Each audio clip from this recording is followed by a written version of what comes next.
Anyway. Well, yeah. I hope they didn't hear that.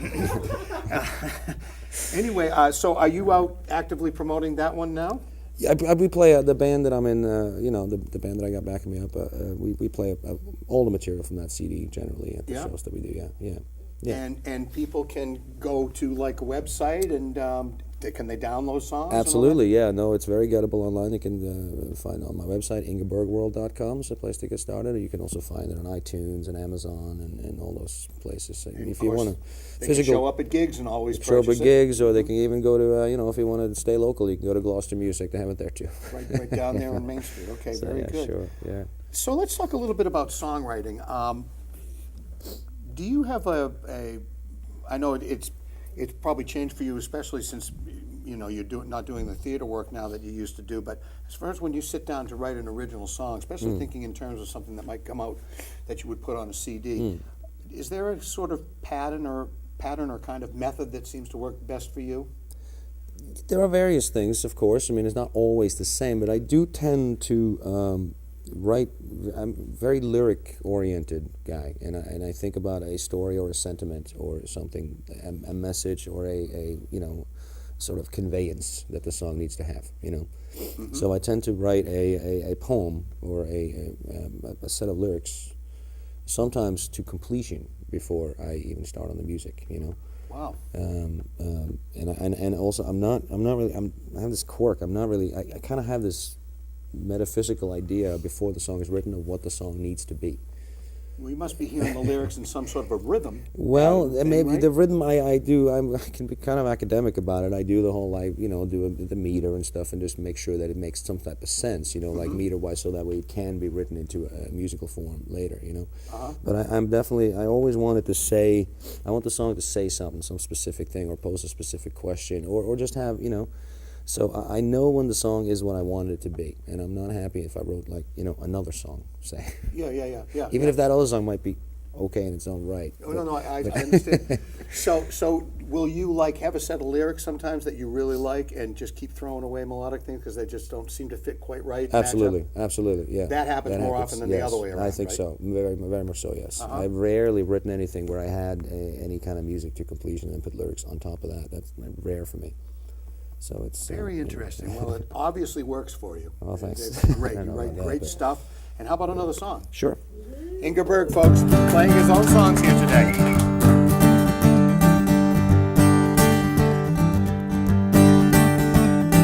Petey drank whiskey, Petey shot dope. Petey ate pills just so Pete could cope. Petey passed out in the early morning light. Petey stayed up all through the night. Petey was 50, though he seemed more like 19. Petey told us all about the things that he had seen. Petey was funny, Petey was cool, Petey was drunk as a general rule. The thing about Pete is he left one day, took off in a Lincoln and just drove away. No one knows where he went, but we're guessing he is dead. Maybe he ended up with just the right pill in his head to finally go blind. To finally go blind. To finally go blind to the truth that lies behind. Penny raised children and Penny cooked meals. Penny clipped coupons and looked for solid deals. Penny had a plan for a richer, better life. Penny, she became a rich man's wife. Penny was 20, but she lived like 44. Penny had everything, but she still wanted more. Penny was sober, Penny was clear, Penny was wise, that's what we hear. The thing about Penny, she left one day, took off on an airplane, just flew away. No one knows where she went, if she's alive or if she's dead. Maybe she ended up with just the right dream in her head. To finally go blind, to finally go blind, to finally go blind to the truth that lies behind.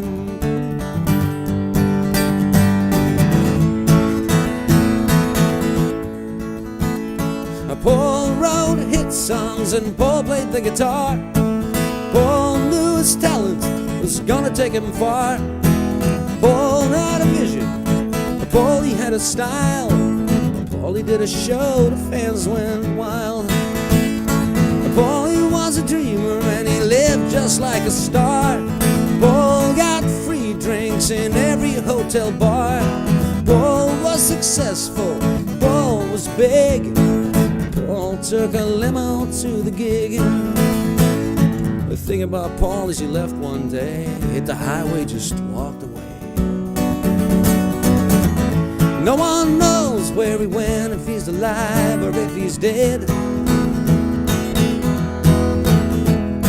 Maybe he ended up with just the right song in his head. To finally go blind, to finally go blind, to finally go blind to the truth that lies behind.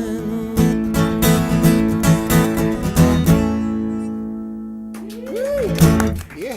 Thank you very much. Thank you. That's a great song. Personal favorite of mine. Thank you very much, Alan. Yeah, I love it Appreciate very that. much. And earlier, we were talking a little bit about, you said there's actually an element of truth to that song. Can There you is, tell us a little actually. bit about that? Yeah, well, at least the first verse is actually kind of verbatim what happened to this guy. We a group of friends of us knew this guy, and he disappeared one day, and we can't find him. He's gone from the planet. You know? Wow. His name was actually Pete too. It's Pete. Yeah, wow. I don't know. You know. Anyway, So yeah. I guess it goes to show you that nobody's out of the line of the possibility of the truth that's left behind, right? Well, there you go. You know, Yeah, I guess. yeah. Great song. Thank Inge you. Berge. Thank you very much. Inge Berge, yeah. And is that on this new CD? That is on this CD. I don't have to hold it up Yeah, again. yeah. I'm going to show you. You know, but yes, that is on 10 True Things and a Filthy Dirty Life. That's one of the 10 true things then, right? Who knows? It could be. It could be. It's, by the way, the CD is a little more fully produced with band and everything. Oh, like that. yeah. Obviously yeah, not just absolutely. acoustic versions, but yeah. Absolutely. Great stuff. Yeah. So you're playing some locally. We can see your name in the paper here and there. That Absolutely, you're playing at, yeah. Rumline, Dog Bar, all those kind of places. Those would be maybe my two main haunts in town. Yeah. Yeah, I and play there you're regularly. going into Boston, Cambridge, and Somerville. I Quite play a the bit clubs. lately, right? It's the rock clubs in Cambridge and Boston some too. Yes, absolutely. So just if you want to know where I'm playing, it's always listed on my Name the website. clubs there. Was that? What clubs are they? I don't know, Precinct in Somerville, Middle East sometimes, stuff Johnny like that. D's. Maybe Johnny D's. I haven't played Johnny D's yet. I would love to. I haven't Yeah, played that yeah. yet, but things of that nature, Just, House of Blues we did a little while ago. I don't know if we got anything going up there, but, Oh, things yeah. like that, Yeah. So what do you think about what's going on with the music scene here in Cape Ann? It's Cape Ann music scene is wonderful. I mean, Yeah. it's stellar, It's such a happening for such a relatively small town. What's it, like 30,000, 40,000 that live here or something like that? yeah, And it's got a happening scene.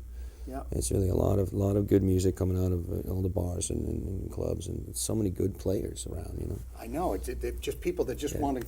You walk into different places every night of the week, even in the wintertime. Sure. You see people having fun. You can find something. Oh, yeah. I've seen that guy play with this guy, and this person play with that person. It's just like all this kind of mixing and matching. But Absolutely, yeah. the end result is just a lot of good music. That's exactly right, exactly Whether right. it's jam bands or Sure. whether it's people that spend the time to learn your tunes and back you Sure, up and stuff, it's sure. really pretty cool stuff. Exactly. It helps that we all share the same bass player. Joe Cardoso plays with every band in town. That's what we've been hearing that.